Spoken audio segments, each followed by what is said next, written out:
Alhamdulillahirabbil alamin wal 'aqibatu lil muttaqin wala 'udwana illa 'alal zalimin. Asyhadu an la ilaha illallah wahdahu la syarikalah, iyyahu na'budu wa iyyahu nasta'in. Wa asyhadu anna Muhammadan 'abduhu wa rasuluh arsalahu Allahu rahmatan lil alamin.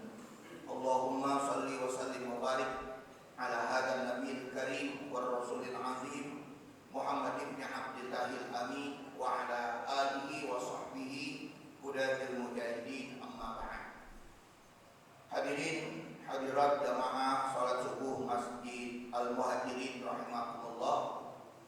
Kita awali dengan memanjatkan syukur hadirat Allah Subhanahu wa taala, alhamdulillahirabbil alamin, yang telah membangunkan kita kembali dari istirahatnya kita untuk menuju kepada ridha Allah, melaksanakan kewajiban-kewajiban kita salat subuh berjamaah yang dirangkai dengan kita berthalabul ilmi. Mudah-mudahan seluruh rangkaian dari ibadah-ibadah kita pada hari ini diridhoi oleh Allah Subhanahu wa taala. Salawat dan salam semoga terlimpah untuk Rasul kita yang terakhir, Nabi kita Muhammad sallallahu alaihi wasallam, dan mudah-mudahan pula terlimpah untuk keluarga Rasulullah, para sahabat, tabi'in, tabi'ut tabi'in, insyaallah termasuk kita sekalian hingga akhir zaman. Bapak dan Ibu sekalian, pada pertemuan kita hari ini kita akan membahas tentang hukum sholat berjamaah. Barangkali kita sering melihat kok mengapa orang sholat berjamaah itu, khususnya yang 5 waktu di masjid-masjid, kok kelihatannya agak kurang begitu dibandingkan dengan sholat berjamaah yang lainnya, ya, yang berkaitan misalnya dengan sholat-sholat sunnah, sholat Idul Fitri, sunnah Idul Adha, sholat sunnah tarawih, ya, kok safnya banyak bisa memenuhi masjid begitu. Tetapi mengapa di kalangan kita itu sendiri hukum ataupun orang sholat berjamaah khususnya yang 5 waktu itu tidak seramai dengan sholat sunnah lainnya? Ini barangkali yang kita jadikan sebagai masalah, ya, ketika kita melihat dari masyarakat kita seperti itu. Pembahasan ini, Bapak dan Ibu sekalian, meliputi 2 pertanyaan sebetulnya. Pertanyaan yang pertama adalah pertanyaan, apakah sholat berjamaah itu merupakan kewajiban seorang muslim? Itu pertanyaan kita, Pak. Saya ulangi sekali lagi, pertanyaannya adalah apakah sholat berjamaah itu kewajiban seorang muslim? Jadi hukumnya adalah wajib, ya. Jadi kita singkat, apakah hukum sholat berjamaah itu wajib? Nah, itu pertanyaan dari pembahasan kita ini, yang pertama. Kemudian yang kedua, pembahasannya adalah nanti, yaitu berkaitan orang yang sudah sholat. Katakanlah seseorang datang, sudah sholat, baik dia sendirian maupun sudah berjamaah pula. Lalu tiba-tiba datang seseorang lagi, Pak. Datang seseorang lagi untuk sholat. Nah, pertanyaannya, apa hukumnya kalau orang yang sudah sholat itu ikut lagi sholat bersama orang yang baru datang tadi? Jadi berjamaah lagi begitu misalnya. Karena orang ini barangkali sendirian tadi, Pak. Ya, dia ingin sholat tetapi sendirian. Nah, pertanyaannya, orang yang sudah sholat ini apakah memang menjadi sebuah keharusan untuk mengikuti lagi sholat orang yang baru datang sholat tersebut? Nah, itu menjadi perdebatan juga di kalangan para ulama dari sisi hukumnya. Nah, Bapak sekalian, poin pertama yang menjadi pertanyaan kita itu adalah banyaknya hadis-hadis yang menerangkan tentang sholat berjamaah ini. Paling tidak sekali lagi kita memahaminya ada dua hukum berdasarkan hadis yang kita temukan. Hukum yang pertama adalah sholat berjamaah itu hukumnya adalah sunnah. Sholat berjamaah itu hukumnya adalah sunnah. Atau boleh sebagian lagi menekankan sunnah muakkadah. Sebagian lagi ada yang menekankan seperti itu. Apa dasarnya? Dasarnya Bapak sering dengar hadis Nabi Shallallahu Alaihi Wasallam yang mengatakan salatul jamaah tafdalu salatal fardhi. Salat berjamaah itu adalah lebih utama daripada salat sendirian. Fardi itu sendirian. Ya, bukannya fardi pakai dot ya Pak ya. Kalau fardi pakai dot itu kewajiban atau wajib, atau kita sering bilangnya fardu. Nah, di sini fardi berarti sendirian. Munfarid ya, dengan istilah lagi munfarid itu sama. Bi 25 darajatan au bi 27 darajatan.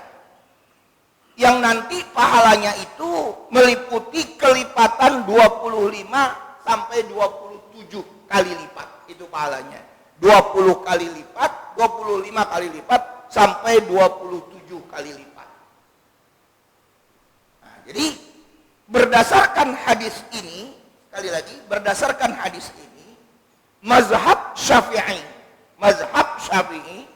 menetapkan bahwa sholat berjamaah itu hukumnya adalah sunnah. Namun tidak berhenti sampai di situ saja, Pak. Tidak berhenti sampai di situ saja. Apa yang kita dapatkan dari sana? Yaitu apa pengertian dari kelebihan. Yang dimaksud kelebihan di dalam hadis tersebut, ya, yang kita dapatkan dalam riwayat Bukhari dan juga riwayat Tirmizi. Sebagian ulama memang mengatakan lagi bahwa itu adalah wajib, karena ada kelebihannya, ada nilai yang lebih, sampai mendapatkan 27 kali derajat itu Pak nilainya itu. Nah, itu pemahaman yang didapatkan oleh sebagian ulama berkaitan dengan hadis tadi. Nah, kemudian sebagian ulama lagi mengatakan bahwa hukum sholat berjamaah itu adalah wajib, harus. Nah, di mana Pak? Hadis yang keduanya di bawah Pak, yang berkaitan dengan orang buta. Ya, yang berkaitan dengan orang buta, di mana seorang buta datang kepada Rasulullah Shallallahu Alaihi Wasallam, menemui Rasulullah Shallallahu Alaihi Wasallam untuk minta izin mendapatkan keringanan tidak sholat berjamaah, untuk mendapatkan izin keringanan rukhsah untuk tidak sholat berjamaah orang buta itu. Lalu akhirnya ketika orang buta ini datang kepada Rasulullah untuk minta izin, Rasulullah bertanya kepada orang buta tadi, atas ma'un nida, kata Rasulullah Shallallahu Alaihi Wasallam, apakah kamu mendengar azan? Nah, itu pertanyaan Rasulullah Shallallahu Alaihi Wasallam kepada orang buta. Dijawab oleh orang buta tadi, qala na'am, ya, saya mendengar azan. Qala Rasulullah, apa orang buta tadi itu mengatakan, la ajidu laka rukhsatun, apakah saya ini tidak mendapatkan rukhsah, apakah saya ini tidak mendapatkan keringanan untuk tidak sholat berjamaah? Nah, itu dari pernyataan orang buta kepada Rasulullah Shallallahu Alaihi Wasallam. Ini yang pertama ini Pak, dari pendapat yang mengatakan harus atau wajib ya Pak ya. Nah, hadis yang kedua kedua, hadis nomor 3 yang berasal hadis dari Abu Hurairah radhiyallahu anhu, di mana di sini Rasulullah Shallallahu Alaihi Wasallam menegaskan anna Rasulullah Shallallahu Alaihi Wasallam qala walladzi nafsi biyadihi laqad hamamtu an amura bihatabin fayuhtabu thumma amura bis shalah. Rasulullah Shallallahu Alaihi Wasallam mengatakan walladzi nafsi biyadihi, demi diriku yang berada di dalam genggaman Allah, laqad hamamtu, sungguh aku ini sangat ingin an amura, untuk memerintahkan kepada sahabat-sahabat itu untuk mengumpulkan kayu bakar,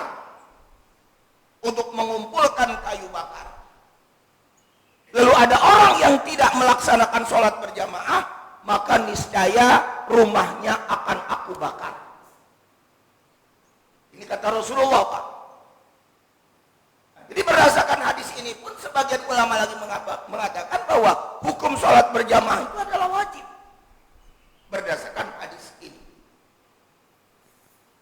Tapi Pak dan Ibu sekalian yang harus kita teliti lagi, pernah nggak Rasulullah di dalam sejarahnya ngebakar rumah sahabat?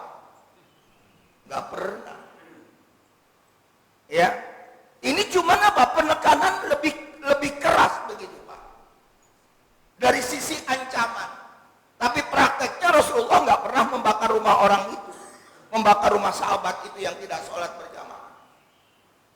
Nah, jadi dari dua hadis ini memberikan petunjuk kepada kita, walaupun memang ada di sini perbedaan. Nah, disinilah Bapak sekalian, para ulama berbeda pendapat. Nah, kenapa terjadi perbedaan pendapat ini? Seperti yang sering saya katakan lagi, terjadinya perbedaan pendapat ini karena adanya hadis-hadis yang bertentangan. Di satu sisi ada orang buta disuruh tetap pergi ke masjid untuk berjamaah, walaupun gak ada penuntunnya, yang gak ada nuntun dia. Kemudian lagi tadi hadis Nabi yang disuruh untuk mengumpulkan kayu bakar, kemudian orang rumahnya itu akan dibakar bagi orang yang tidak mau melaksanakan sholat berjamaah di masjid. Nah, jadi hal-hal yang seperti ini kita temukan ada sisi pertentangan di antara hadis dengan hadis yang ada kelipatan pahalanya 25 sampai 27 derajat tersebut. Nah, Bapak sekalian, dari persoalan-persoalan ini memang terjadi lagi analisa hadis, Pak. Terjadi lagi analisa hadis. Ini paham ulama ini Pak ya. Ini pemahaman bagaimana kita memahami hadis ini. Berkaitan dengan orang buta itu, boleh jadi Nabi menyuruh untuk sholat Jumat. Boleh jadi. Jadi apa namanya ditentang dalam sisi pemahamannya itu. Kenapa orang buta itu tetap disuruh untuk melaksanakan sholat berjamaah di masjid? Boleh jadi konteksnya pada saat itu Nabi menyuruh untuk sholat Jumat. Nah, kalau untuk sholat Jumat tidak ada lagi perdebatan Pak. Semuanya ulama itu wajib untuk melaksanakan sholat Jumat berjamaah. Wajib atau harus? Ya, dalam kaitan dengan sholat Jumat ini. Nah, tetapi dalam konteks yang seperti ini pun tidak juga demikian. Ya, tidak juga demikian. Karena hal-hal yang seperti itu tidak disinggung. Soal hari Jumatnya atau soal azan Jumatnya itu nggak disinggung di dalam hadis itu. Ini saya bilang tadi hanya pemahaman ulama saja. Ya, yang ada di halaman ketiga, Bapak sekalian itu, ya, di halaman ketiga, di lembar ketiga, hadis yang paling bawah, sama seperti kaitannya tadi dengan orang yang buta yang tidak ada penuntunnya untuk meminta keringanan kepada Rasulullah untuk tidak melaksanakan sholat berjamaah di masjid. Jadi dari upaya-upaya yang seperti ini, sekali lagi bagi kita ya mengambil satu kesimpulan tadi bahwa para ulama berbeda pendapat dari dua hukum ini. Ada yang mengatakan sunnah, ada yang mengatakan wajib. Tapi bagi bapak yang mengatakan wajib, memang konsekuensinya ya berarti bapak nanti harus berdosa kalau nggak sholat berjamaah. Di luar dari apa pak? Di luar dari bapak sakit, begitu maksudnya ya pak ya. Di luar dari bapak sedang musafir. Ya, katakanlah bapak dalam keadaan musafir, bapak dalam keadaan sakit, apakah orang musafir, orang sakit itu tetap diharuskan untuk sholat berjamaah? Nah, itu pertanyaannya akan seperti itu nanti. Nah, jadi sekali lagi poin pertama ini kita sudah tekankan ya, kalau bapak atau kita mengikuti mazhab Syafi'i, ya memang kita lihat sholat 5 waktu di masjid-masjid itu akhirnya nggak sama dengan apa pak? Nggak sama dengan sholat-sholat seperti sholat tarawih, sholat idul fitri, idul adha yang seramai itu. Padahal itu katanya hukumnya adalah sholat sunnah, ya, idul fitri maupun idul adha. Nah, jadi itulah poin pertama bapak sekalian yang kita dapatkan dalam uraian pembahasan tentang hukum sholat berjamaah.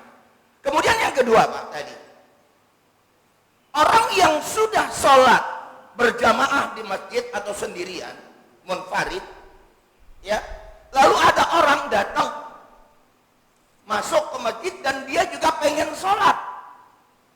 Nah pertanyaannya, apakah boleh orang yang sudah sholat ini ngikutin orang yang baru datang sholat tersebut? Nah, jawaban dari masalah ini dibolehkan, ya, dalam konteks mazhab Syafi'i disunnahkan. Jadi artinya seseorang yang mengikuti sholat lagi padahal dia sudah sholat itu tadi, maka berarti dia mendapatkan pahalanya 2 kali. Yang satu dia sudah melaksanakan sholat, yang satunya lagi dia melaksanakan sholat, dia juga berarti mendapatkan pahala lagi. Jadi 2 kali itu pak. Jadi dibolehkan. Dan seluruh mazhab paling tidak itu kita dapatkan juga dibolehkan untuk melakukan seperti ini. Berdasarkan apa? Berdasarkan hadis-hadis Nabi Shallallahu Alaihi Wasallam. Ya, dari halaman 4 poin B di bawah pak. Ya, dasar hadisnya itu kita lihat di halaman 5 atau lembar ke-5.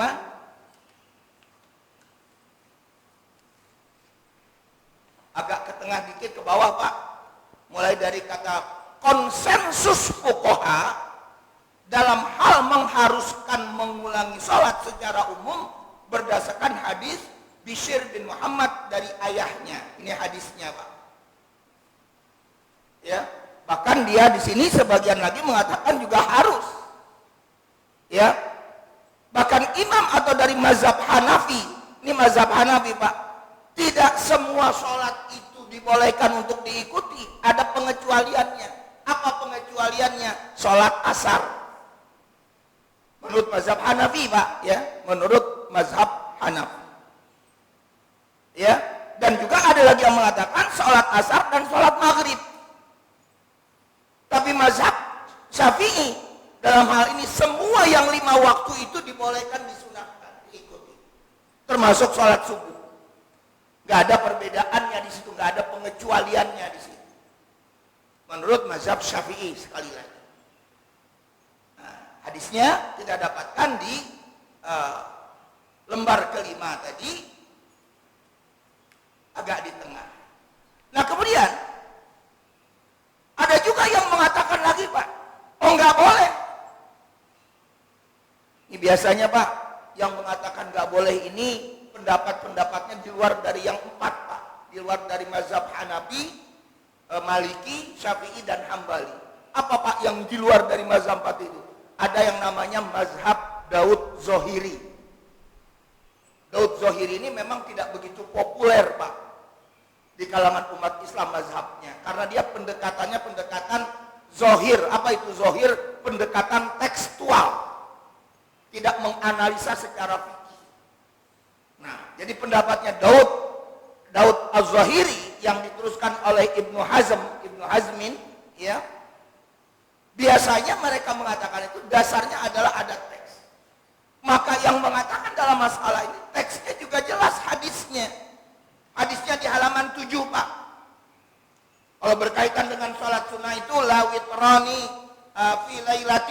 ada sholat witir itu 2 kali dalam 1 malam.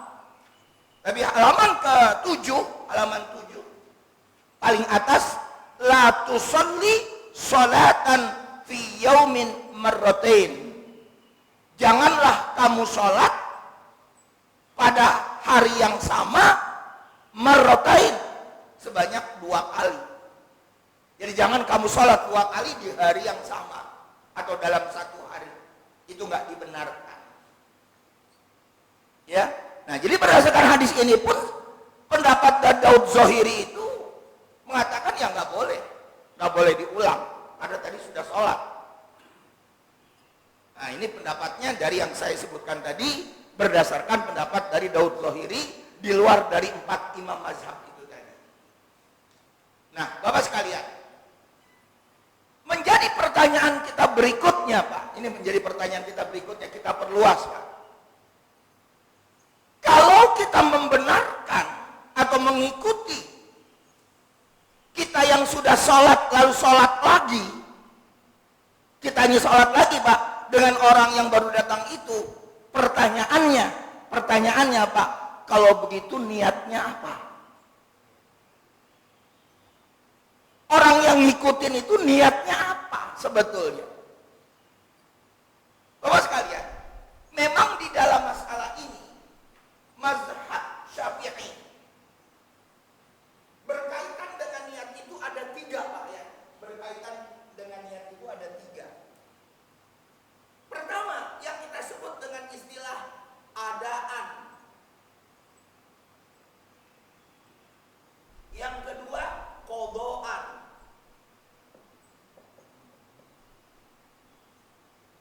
Yang ketiga, i'adatan.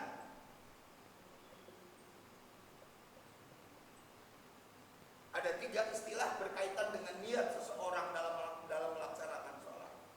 Apa itu adaan? Adaan adalah di mana kita sholat masih dalam waktunya Pak. Katakanlah subuh nih Pak. Ya. Kalau Bapak membaca misalnya membaca niatnya usolli fardhos subhi rakaataini, ada adaan di situ. Karena Bapak melaksanakan sholat subuh tepat pada waktunya. Adaan. Yang kedua, qadaan, yaitu seseorang yang melaksanakan sholat di mana waktunya sudah nggak ada, sudah habis. Contoh misalnya, Bapak ketiduran, tahu-tahu Bapak sudah bangun, matahari sudah tinggi, sudah terbit. Lalu Bapak belum sholat subuh. Lalu apa niatnya? Niatnya adalah qadaan. Karena Bapak melaksanakan sholat subuh di mana waktunya sudah habis, yaitu terbitnya matahari. Ya. Yang ketiga, i'adatan. Apa itu i'adatan? I'adatan itu pengulangan. Maka berarti yang ketiga ini berkaitan dengan orang yang saya bilang tadi dalam pembahasan kita sekarang. Orang yang sudah sholat subuh tadi, lalu datang orang lain menemani sholat orang yang sendirian ini, maka niatnya adalah sunnah i'adah namanya Pak. I'adah. Arti i'adah itu artinya mengulang. Nah, jadi dari sini jelas bagi kita dalam konteks niatnya seperti itu. Jadi kita nggak kemana-mana jadinya. Ingat ya Pak, niat itu menentukan amal ibadah kita. Dulu pernah kita bahas di awal-awal pembahasan tentang fikih dalam masalah ini. Termasuk juga sekali lagi Pak, ya, ini saya katakan keliru kalau ada pendapat yang mengatakan bahwa qadha sholat itu nggak ada, itu keliru. Sholat qadha itu jelas ada.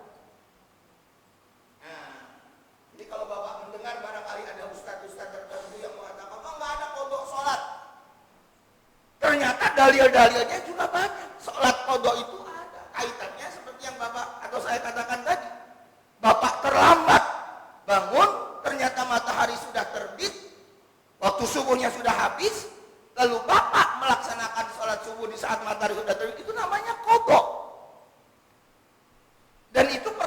terjadi di masa Rasulullah, terjadi Pak. Bahkan Rasulullah Shallallahu Alaihi Wasallam saking disibukkan oleh perang Pak, disibukkan oleh perang, 4 sholat ini nggak dilaksanakan pada waktunya. 4 sholat. Bagi orang yang menentang tidak ada qadha sholat ya Pak ya. Satu Pak, di saat perang Khaybar, Nabi pada saat itu udah kecapean dengan sahabat-sahabatnya yang lain. Gimana nih? Waktu sudah malam banget. Kita belum tidur. Datang Bilal kepada Rasulullah. Ya Rasulullah, saya nggak tidur deh. Saya yang akan ngebangunin nanti, saya yang akan azan. Kata Bilal kepada Rasulullah. Ternyata Bilal pun ketiduran Pak. Kebablasan juga. Bangun-bangun, matahari sudah naik. Dalam peperangan Khaybar itu. Nah akhirnya Rasulullah menyuruh untuk azan. Bilal pun bingung, ini azannya gimana nih? As-sholatu khairum minan naumnya. Nah, karena matahari sudah tinggi, sudah terbit. Nah akhirnya pada saat itu Rasulullah sholat subuh yang matahari sudah terbit, sudah tinggi. Nah, itu contoh kasus yang pertama. Contoh kasus yang kedua, bahwa adanya sholat qadha berkaitan dengan perang Khandaq. Perang Khandaq itu disebut juga perang Ahzab, di mana Rasulullah SAW sibuk mengatur strategi, mengatur orang yang bikin parit Khandaq, parit, ya, bagaimana mengkoordinasikan pasukan-pasukan. Sampai dari sholat zuhur, asar, maghrib, isya, ini kebablasan. Sampai pada saat itu Pak, kurang lebih sekitar sudah jam 12 atau jam 1 malam, Rasulullah baru menyadarinya. Oh kita tadi belum sholat zuhur, belum sholat asar, belum sholat maghrib, belum sholat isya, ini sudah jam 12 malam, jam 1 malam. Akhirnya pada saat itu pula Rasulullah mengerjakan sholat zuhur, mengerjakan sholat asar, maghrib, dan isya. Nah, jadi jelas itu Pak, ya, yang namanya apa? Yang namanya sholat qadha itu ada. Jangan nanti dikatakan tidak ada. Kalaupun, nah ini kembali lagi Pak. Kalaupun ada pendapat yang mengatakan sholat itu tidak ada qadhanya, itu berkaitan memang dengan satu hadis yang berasal dari Aisyah. Apa hadis yang berbunyi dari Aisyah radhiyallahu anha? Kunna nu'maru biqadha'is shaum wa la nu'maru biqadha'is shalah. Kami diperintahkan untuk mengqadha puasa, tapi kami tidak diperintahkan untuk mengqadha sholat. Hadisnya berasal dari Aisyah. Dipahami oleh para ulama apa hadis ini? Ini hadis khusus untuk perempuan.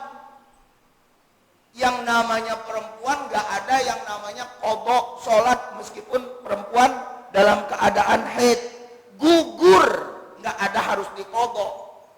Jadi sholat yang ada pada perempuan yang sedang haid atau nifas, ya, yang sedang haid atau dalam keadaan nifas, itu gugur kewajiban sholatnya dan gak ada qadha.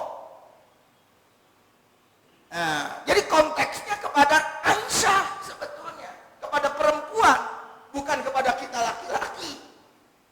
Yang namanya laki-laki pada dasarnya itu boleh diqadha. Dalam masalah ini tuh boleh diqadha. Ya. Kenapa? Semua imam mazhab, ini imam mazhab 4 mazhab Pak, itu menyatakan memang ada sholat qadha itu ada. Yang diqadha itu ada 4 imam loh Pak. Bukan mazhab Syafi'i saja yang menerangkan adanya sholat itu diqadha, bukan hanya mazhab Syafi'i saja. Tapi juga imam-imam yang lain yang tambah lagi 3 itu semuanya sepakat yang namanya qadha sholat itu ada. Nah, jadi ini ini kita luruskan sekali lagi. Ya. Nah, jadi memang bagi wanita yang haid, bagi wanita yang nifas itu akhirnya sholatnya menjadi gugur, nggak usah dibayar. Ya, nggak usah dibayar di lain waktu, nggak usah, gugur begitu saja. Nah, kalau begitu Pak, yang yang membolehkan sholat itu atau apa yang menjadi penyebab sholat itu diqodho, apa yang menjadi penyebab, kalau Bapak bertanya seperti itu, paling tidak ada 3 Pak, penyebabnya. 1, penyebabnya Bapak ketiduran, sebagaimana tadi Nabi ketiduran. Yang kedua, berkaitan dengan kita ini lupa. Saking sibuknya kerja, saking asiknya kerja, zuhurnya enggak dilaksanakan. Ingat-ingat di waktu sholat asar, oh kayaknya tadi zuhur saya belum sholat. Saking sibuknya. Dan ini silahkan sholat zuhur di waktu sholat asar. Nah, nanti pertanyaannya lagi barangkali, ini pertanyaannya lagi Pak, mana yang diduluin? Zuhur dulu atau asar dulu? Itu pertanyaannya. Ini pun terbagi 2 pendapat. Ya, sebagian ulama mengatakan zuhur dulu sesuai dengan urutan.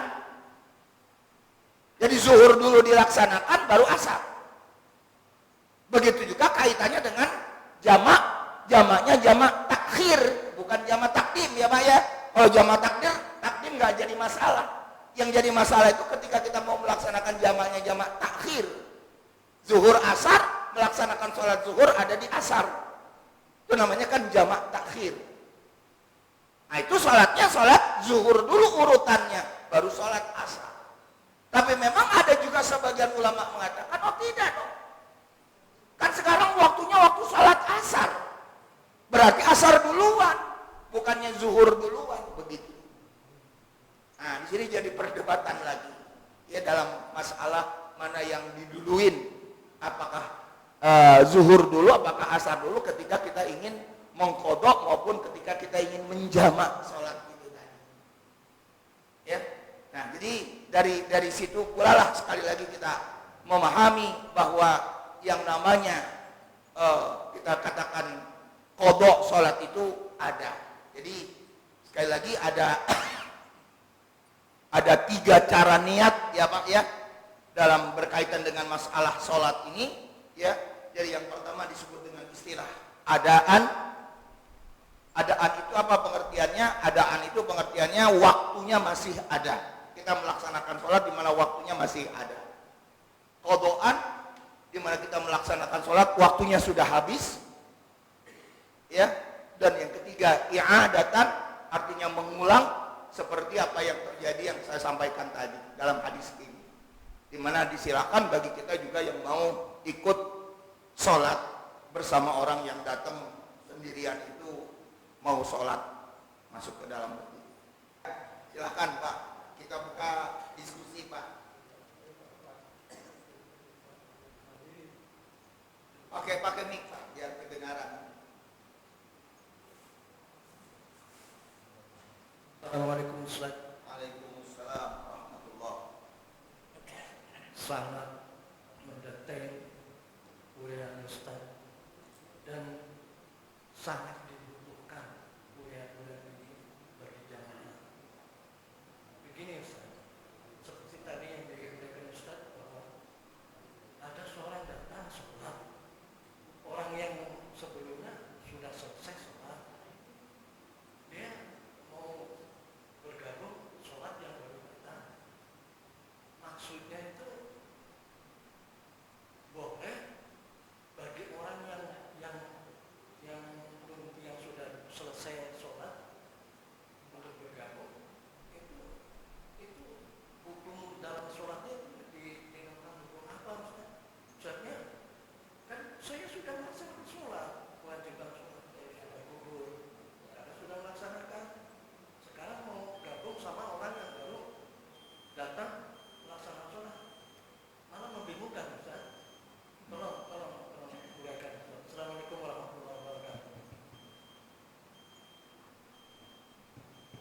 Ya, jadi seperti yang saya sudah sampaikan tadi Pak, sebetulnya pertama, bagi orang tersebut yang mau ikut sholat yang kedua kalinya itu menurut mazhab Syafi'i itu hukumnya adalah sunnah. Jadi artinya dianjurkan, silahkan begitu untuk diikuti. Ya, nah makanya Nabi di dalam sabdanya itu mengatakan bahwa orang yang ikut itu berarti bernilai sodako, jadi mendapatkan pahala lagi. Ya, jadi bukan berarti saya tadi sholat subuh, lalu ada orang yang melaksanakan sholat subuh kemudian ikut lagi. Kalau gitu sholat subuh saya 4 rakaat, nggak begitu logikanya Pak. Nah, logikanya yang harus kita pahami adalah karena memang ada hadis Nabi yang menerangkan tentang kasus yang kita sampaikan tadi seperti itu. Hadis Nabi mengatakan seperti itu. Nah, jadi karena berdasarkan hadis Nabi seperti itu, ya kita mengamalkannya. Di kalangan para ulama pun tidak menjadi apa? Tidak menjadi perdebatan, boleh atau tidaknya itu tidak menjadi perdebatan yang terlalu runcing. Cuman ada ulama tertentu yang saya bilang tadi di luar dari mazhab yang 4 ini, mazhab dari Daud Zohiri yang mengatakan ya tidak ada begitu. Nah, jadi sekali lagi karena berdasarkan hadis, jadi kita Pak mendahulukan atau memprioritaskan hadis dulu ya Pak ya, jangan logika Pak. Nah, ini harus, saya sering bilang ketika kita membahas kajian usul fikih itu, pertama landasan sumber hukumnya kan Quran. Quran tidak ada, hadis Nabi tentunya yang sahih. Hadis Nabi tidak ada, tentunya ijma, konsensus atau kesepakatan para ulama. Ijma tidak ada, melakukan kias, melakukan analogi dari kasus-kasus yang sudah ada dengan kasus yang baru muncul ini. Nah, itu sumber hukumnya demikian. Nah, yang mengulangi sholat ini ada sumber hukumnya. Seperti yang saya bilang tadi, ada sumber hukumnya. Maka inilah yang kita bahas. Ternyata di kalangan para ulama pun demikian. Dibolehkan begitu. Jadi bukan menambah rakaatnya, kemudian akhirnya kita berkesimpulan kalau gitu 4 rakaat dong. Kalau kebetulan zuhur, kalau begitu saya melaksanakan sholat zuhur 8 rakaat dong. Enggak begitu logikanya. Karena apa? Kita mendahulukan atau memprioritaskan hadis. Jadi ingat di situ Pak. Atau Ustaz, maaf Ustaz. Bagi orang yang baru datang itu melaksanakan sholat, kan orang yang sudah sholat bergabung, maksudnya jadi orang yang baru datang itu menambah pahalanya karena jadi makmum, Jadi berjamaah. Ya, mungkin maksudnya arahnya ke sana Ustaz. bisa jadi seperti itu. Tidak hanya bagi dia yang sendirian baru datang itu tadi, tapi bagi kita yang sudah ikut sholat pun kan menambah pahala lagi malah. Ya, bagi kita yang sudah sholat, meskipun sudah sholat lalu ikut dengan dia, berarti nambah lagi pahala. Tapi apa sering dilakukan yang seperti kayak begitu Ustaz? Sering Pak, banyak juga orang-orang yang mengerti, yang tahu ilmunya bisa saja. Ya, dia laksanakan seperti itu sering. Ya, kalau memang tahu ilmu, cuma kan barangkali hal yang seperti ini mereka nggak tahu ilmunya. Atau yang kedua tadi, logikanya dikedepankan lebih dulu, bukannya hadis yang dikedepankan. Logikanya kalau gitu 4 rakaat dong kalau subuh ya Pak ya, saya bilang tadi. Kalau zuhur kalau begitu 8 rakaat, enggak begitu logikanya. Karena ada hadis yang menyuruh memang demikian, menganjurkan demikian. Ya, silakan Pak. Contoh kodok. Iya. Yang 2 lagi gimana Pak? Tadi Ustaz katakan 4. Zuhur, asar, maghrib, isya. Itu dalam peperangannya peperangan Khandaq, Azab. Jadi kasusnya bukan 4 kasus. Bukan 4 kasus, bukan. Oke ya. Ya. Terima kasih. Ya, silakan Ustaz Ali.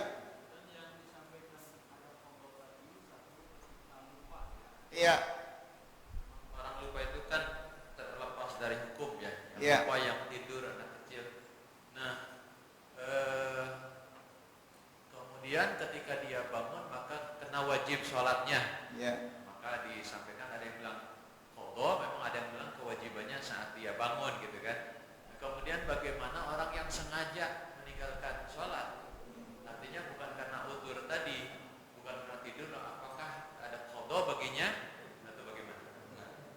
Ya. Para ulama dalam mazhab Syafi'i, ini dalam mazhab Syafi'i, Pak. Termasuk orang yang dulunya pernah lalai, itu juga disilahkan untuk diqadha.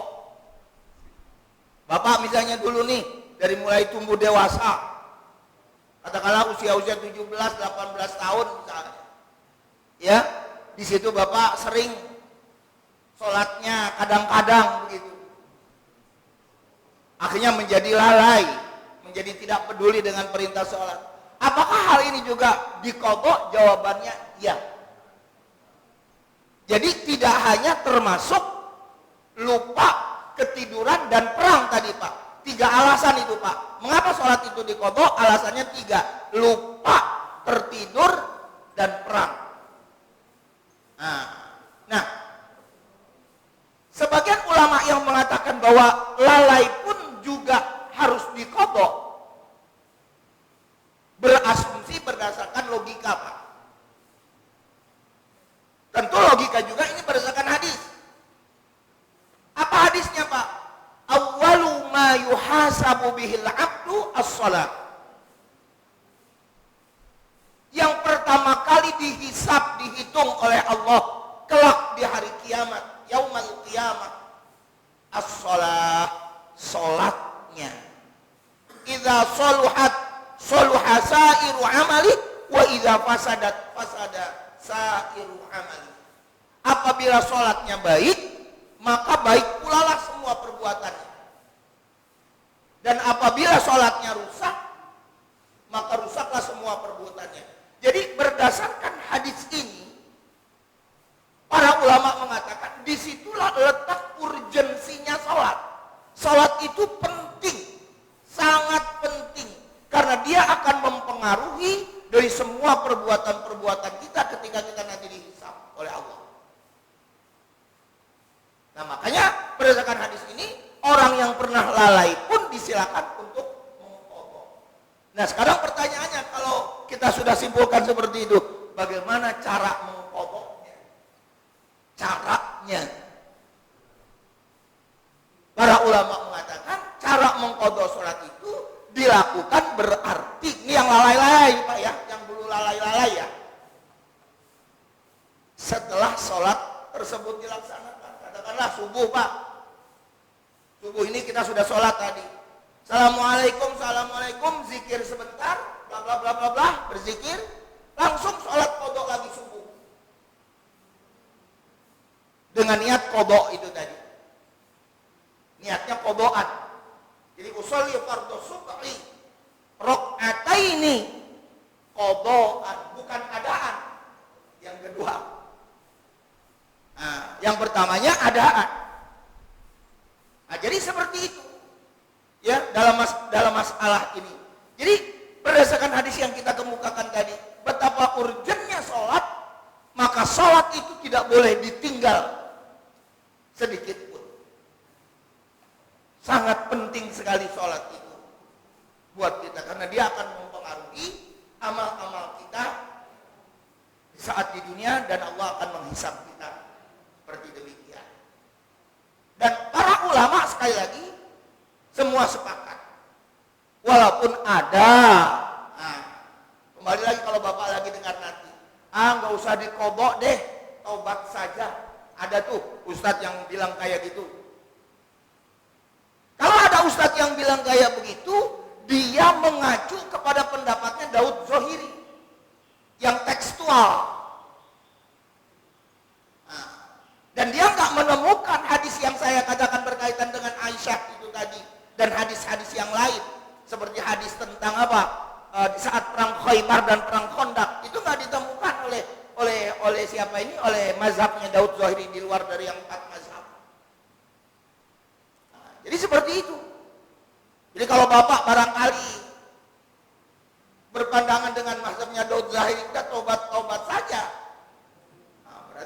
mazhabnya bukan Syafi'i. Mazhabnya mazhab Daud Zahiri. Nah, jadi sekali lagi termasuk dibolehkan untuk diqadha bagi siapa saja yang dulunya kita pernah lalai. Mulai dari kita tumbuh dewasa pada saat yang lalu. Ya, saya kira itu Pak. Ya.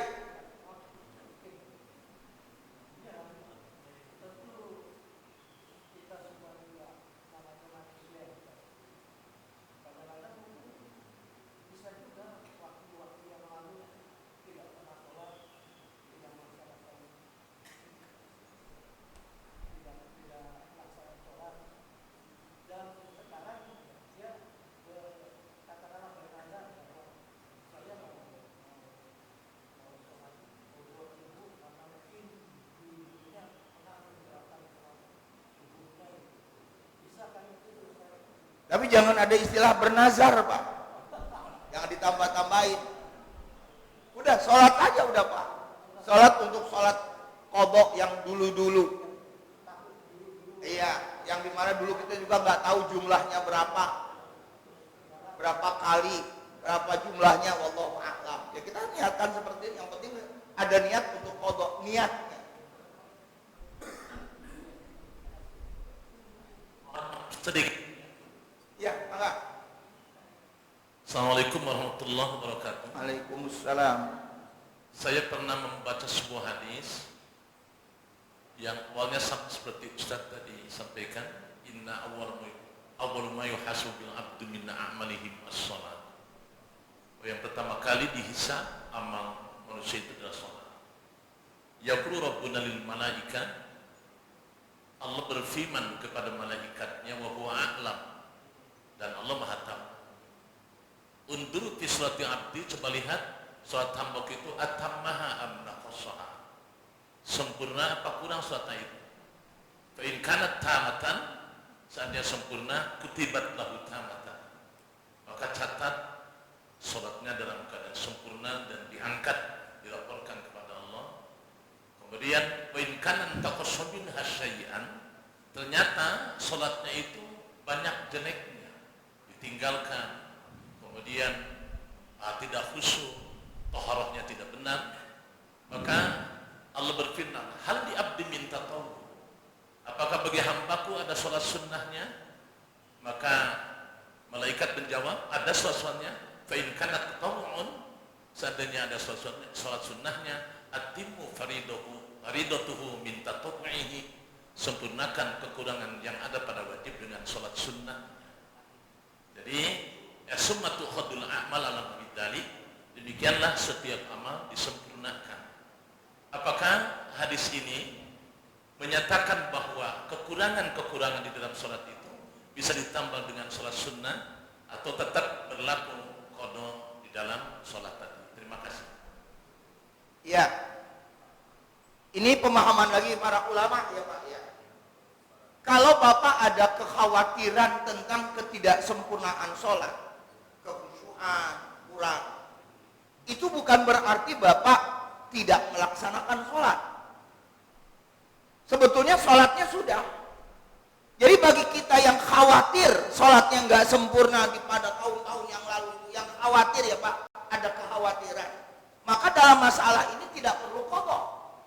Kalau cuma khawatir ya, saya katakan tadi.